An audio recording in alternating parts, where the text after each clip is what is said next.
Understand? That's the physics.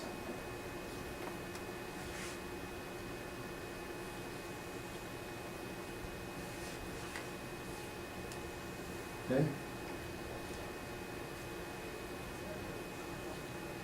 Now, do you understand the state-space model now? Continuous time state-space model. These three different motions, these three different the problems, that rigid body motions, vibration motion with damping, the three different motions that represent all the possible motions in the physical world.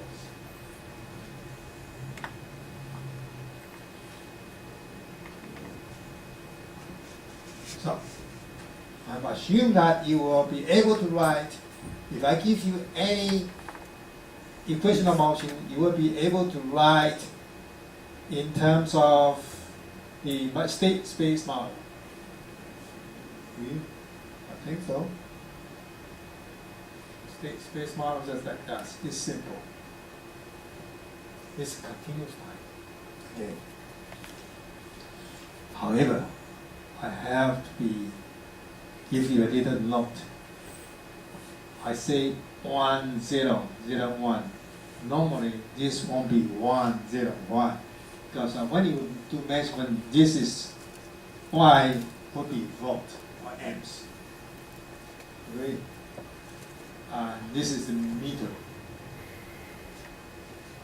So the meter has to have some quantity, conversion quantity to become volt. Okay?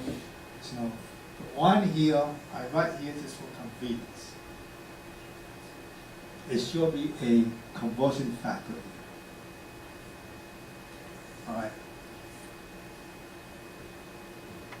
So don't come back to argue with me.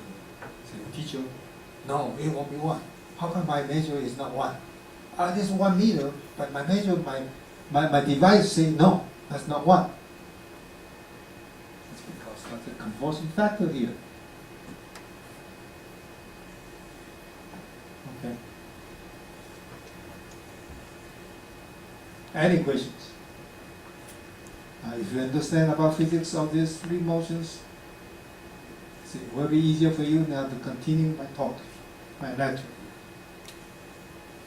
Alright, let's move on. Auto conversions. Alright, now this is only just basically 1 degree of freedoms. This is 1 degree freedoms. Also remember this. 1 degree freedoms, we have 2 states. This 1 degree freedom, we have 2 states, means we have displacement and velocities. Okay, now, if we have a 2 degree freedom there, in this, then I can write in terms of state-space model like this. That's my state-space model. So I have 2 degree freedoms, then how many states I have? 4. W will be W1 and W2. If you look at this, X here, X is W and V. Each W has W1 and W2, V is V1 and V2. So, 2 degree freedoms, we have 4 states.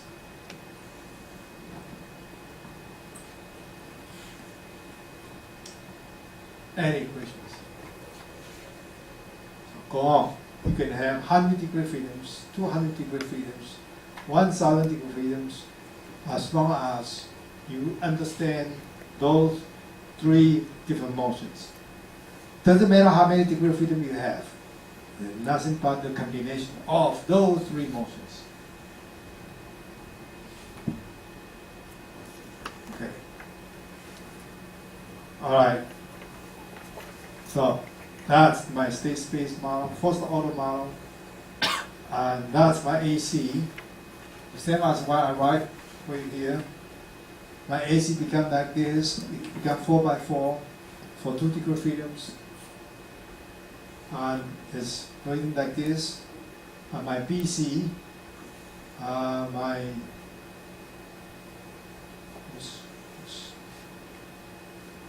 my C, alright, look at it. Position output of the forced mass. So that's only displacement measurement. If this is displacement measurement, do we have a D? No. Okay. So it doesn't matter what. Doesn't matter how many degree freedoms. You use a sensor which is not acceleration sensors, then you don't have theta.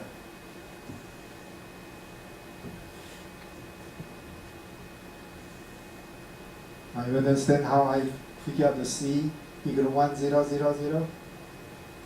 It's easy, right? Because my device, my displacement device, is put on the forced mass.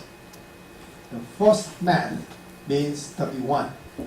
I'm measuring W1. If I measure W2, then it will be 1, 0, 1, 0, 0. Right? If I measure the first mass velocities, what is my C? 0, 0. Yes. It's easy just like that. So this is the way you do the, you compute your C matrix, compute your B matrix, compute your A matrix. Again, this C means continuous time.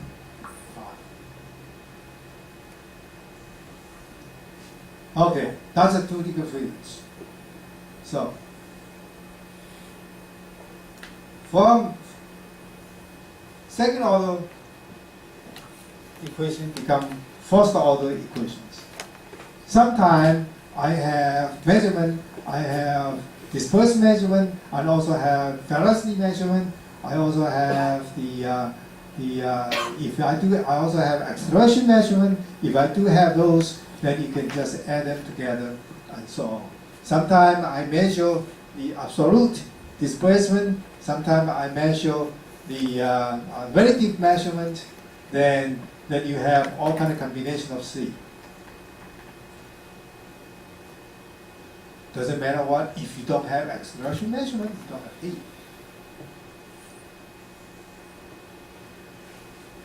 So, the second order equation means the real physical equation. The second order equation, like what I have here, there's a physical meaning, W and W dot.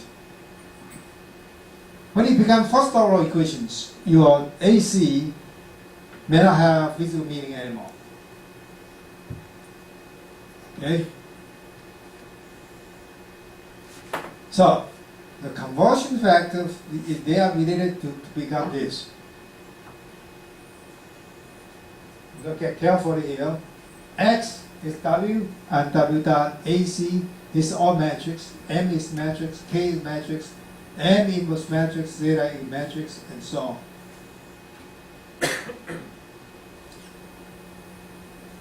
If you have n degree of freedoms in your second order equation, then how many states you have? 2n. So when you convert from a second order equation to become first order equations, you double your dimensional space. Understand? Like this, you have 1 degree of freedoms, your state matrix 2 by 2. You have 2 degree of freedoms, your state space will be 2 by 2, 4 by 4. You have 3 degree of freedom, your state space will be 6 by 6. So you double. Now, another point is, we know M is positive for this case. AC is AC is positive definite.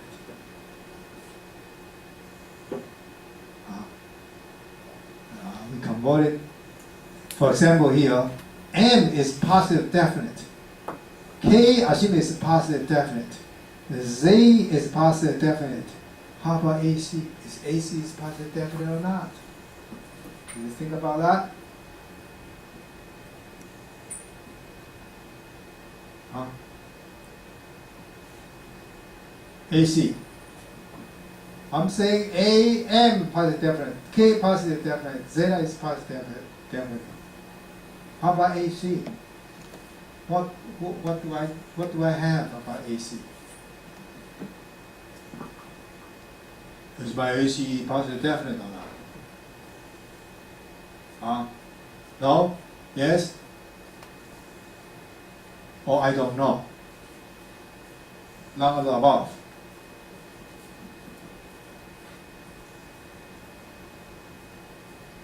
AC1 is not symmetric, right?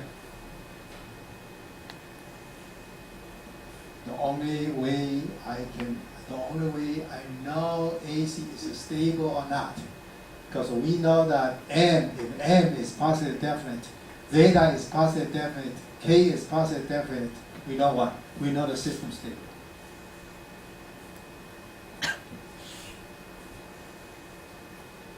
Now, if you become first order, like AC, we do not have that kind of properties. The only way we know, the only way to see if AC is a stable matrix or not, you have to solve the eigenvalue of AC.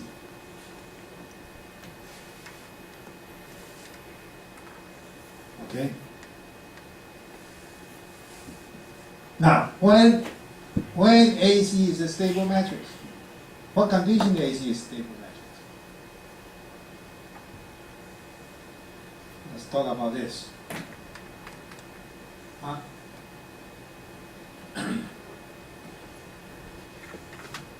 In the second order, let us look at this. That's important. That's important. We know M in the second order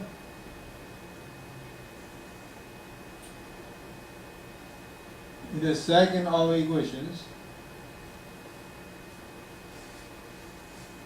M larger than 0, then this